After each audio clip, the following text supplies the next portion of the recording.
Thank you very much, Shahid. I think that is what we all hope for, and you have to work for it because you are still young and energetic. Can I invite the next speaker, whom I have seen quite a few times when I'm wandering around in the House of Parliament, but we have never said hello because I never knew him, but it is lovely to know you as well and know you that you are involved in Maldives. Can I invite David Emmis, MP? Mr. Chairman, High Commissioner, colleagues, ladies and gentlemen, now it's the turn of Westminster to have a say about these matters. And I want immediately to say to our excellent High Commissioner, I no longer understand British politics, let alone politics in the Maldives.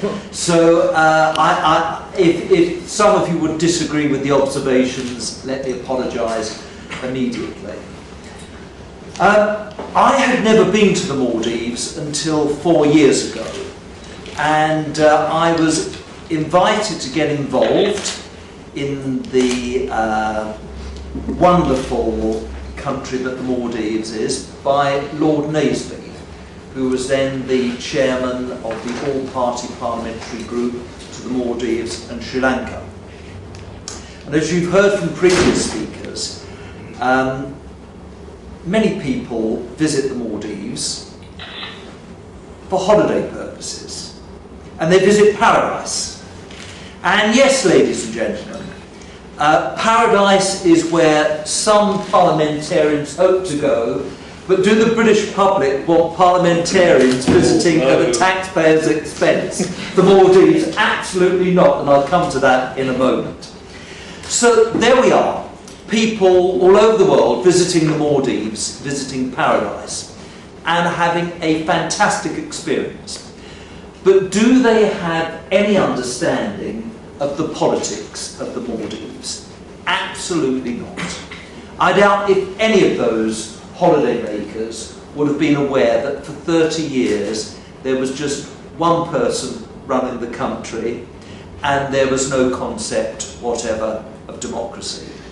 And of course, over the last 10 years, Maldivian people began to feel the strength of what they believed democracy could deliver, and that's where I hope to end up by telling you what I think that parliamentarians may be able to do to help. And it's been a long journey.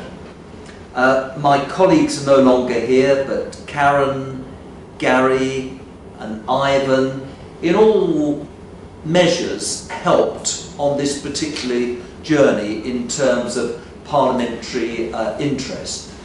And I and a colleague visited the Maldives just before the elections to ensure that proper procedures were in place. And I think by and large, High Commissioner, you were pleased with the way the elections were conducted. They were conducted peacefully, fairly, and the end result was that a new president was elected. A remarkable president. And when I heard one of our speakers refer to Barack Obama's impending unpopularity and the challenges of President Nasheed, let me say immediately that of course you are right to draw on those two perceptions of what will happen in America and what is felt in the Maldives. But I do think, ladies and gentlemen, that the two characters are somewhat different in terms of their journey to high office. We have this new remarkable president who has experienced many things, not all of which are pleasant, and now finds himself in charge of restoring the Maldives in terms of the economy, delivering the health service, improving education, bringing the arts to the fore, many, many other challenges. And I think, ladies and gentlemen, in just 2 years, President Nasheed has established himself firmly on the world arena. Who would have thought that President Nasheed, during the Copenhagen conference would be at the centre of affairs. Not Barack Obama, it was President Nasheed.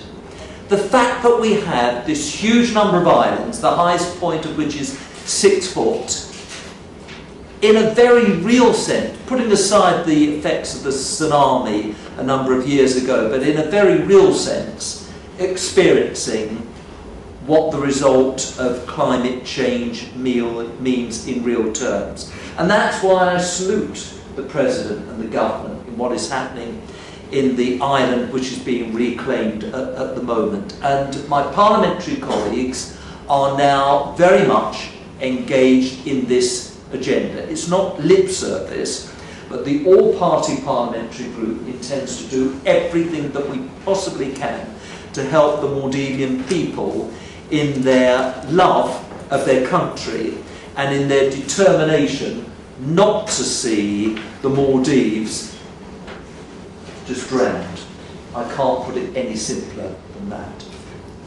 Now, Andrew Tuggy, I now see in the room. He is the Chief Executive of the Commonwealth Parliamentary Association. Gentleman right at the back there with the poppy. Now, he organised our recent trip, ladies and gentlemen, through the CPA to the Maldives and to Sri Lanka. And other than myself, I don't think any of the other members other than myself, none of the other parliamentarians have been to the Maldives before, and I'm delighted to tell everyone this evening that all of my parliamentary colleagues of all political persuasions intends to get involved in the issues which the Maldives face. I went a little earlier to attend the Hay Festival, a wonderful festival. A number of partners were involved in this festival, and the British Council did a huge amount of work in making it happen. And there we saw at first hand, this was held on the previous president's island. This is an island that Maldivian people had never been to before for 30 years. So this was a first to actually visit the island. And I think President Nasheed and his wife actually entertained us on the occasion.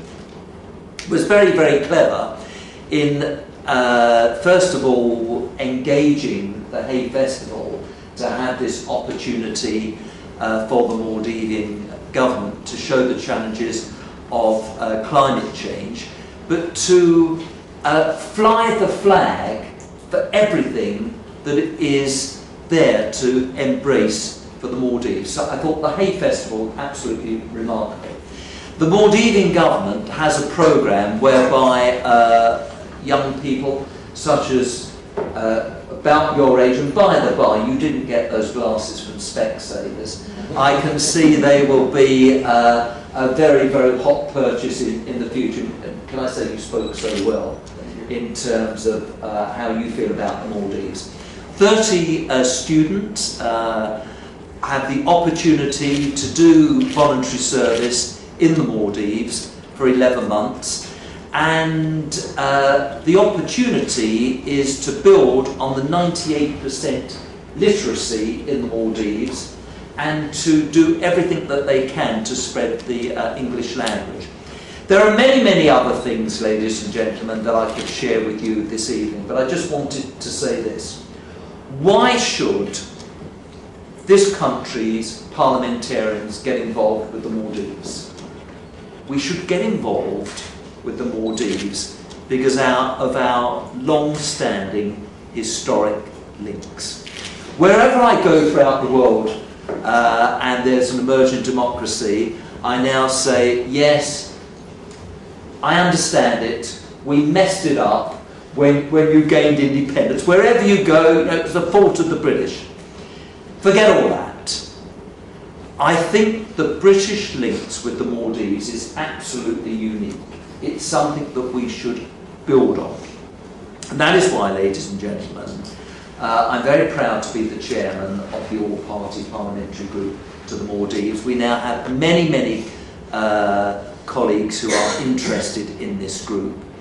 because the greatest asset that the Maldives has are its people. We owe it to the Maldivian people to help them on this journey as an emerging democracy. This is a very, very tough and difficult process, as we've heard already this evening. And whilst the mother of all parliaments might have had a tough time over the last 2 or 3 years, I still feel that we have a great deal to offer, and we intend to work with the Maldivian government to do all we possibly can to help in terms of delivering democracy and all that it offers to the Maldives.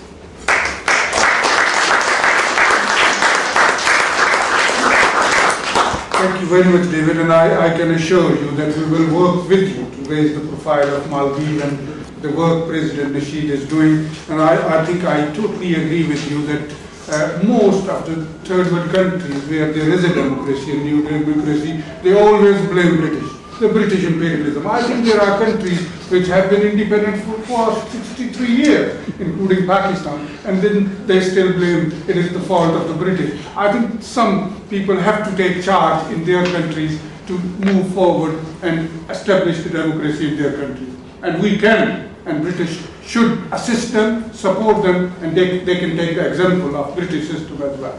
Can I, before I open this meeting, I've got 2 brief speakers. One is the chairwoman of Third World Solidarity Youth Section. Her name is Benazir, and she's here. So can I ask her to come and speak? No, that is not fair. Come on, stand up and say. I'll tell you why I want to invite her to speak, because she held a wonderful meeting on youth on 20th of July, and she's aiming to have another meeting on youth issue in this parliament. And then that's why I want to ask. Yes, it's on the 26th. Stand up. It's on the 26th of November in the Women's Room. Basically, young people versus. Can you come here? Because people have to turn around. Come here. All right. So, so come along. If you're interested, come and talk to me after. Thank you. Thank you. And next speaker is our chairwoman of Third World Solidarity Executive Committee, and there are quite few members and supporters of Third World Solidarity around you, and also few members of Executive Committee, because what we do is whenever there is a meeting, we also organize Executive Committee meeting around that time that they can attend the meeting. Can I invite, and she is a quite senior journalist in Britain. She was born in America, but now she lives here the past 30 years.